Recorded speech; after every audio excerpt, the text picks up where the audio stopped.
দুজনের তর্কে শ্রী শ্রী বাবা নিষ্পত্তি করলেন।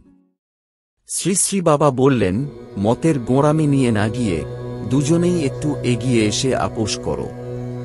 এতে সত্যের উপর অবিচার হবে না। সকল আপোষই অসত্যের প্রশ্রয় নয়। অনেক আপোষ আছে যেখানে পূর্ণ সত্যটাকে পাওয়া যায়। কেউ বলছেন ভগবান এবং জীবের মধ্যে অভেদ, আর ভেদজ্ঞান অজ্ঞানতার ফল। অজ্ঞানতার কারণে জীব একে পূজ্য মনে করে এবং আরেকজনকে পূজক মনে করে, কিন্তু প্রকৃতপক্ষে নানার কিছুই নেই, সবই একমাত্র অদ্বিতীয় সত্তার মধ্যে বিরাজিত। সুতরাং দ্বৈতবাদ অসত্য। কেউ বলছেন ভগবান এবং জীব কখনো অভেদ হতে পারেন না। একজন সেব্য, অপরজন সেবক। সেব্য না থাকলে সেবক অর্থহীন, সেবক না থাকলে সেব্য অর্থহীন। সুতরাং অদ্বৈতবাদ অসত্য। এইভাবে এক এক মতবাদী নিজ নিজ গোঁড়ামিতে আটকে থেকে পূর্ণ সত্যকে দেখতে অসমর্থ হচ্ছেন।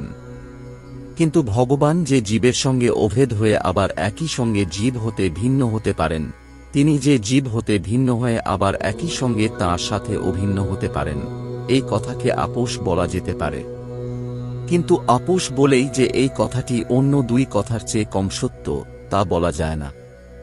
আপোষের প্রতি অনেকেরই তীব্র বিরক্তি দেখা যায়। তার কারণ হচ্ছে, অনেক সময় আপোষের দ্বারা সত্যকে অসম্মান করা হয় বা ন্যায়কে লঙ্ঘন করা হয়। কিন্তু সব আপোষই অসত্যের প্রশ্রয়দাতা এমন ধারণা করা ঠিক নয়।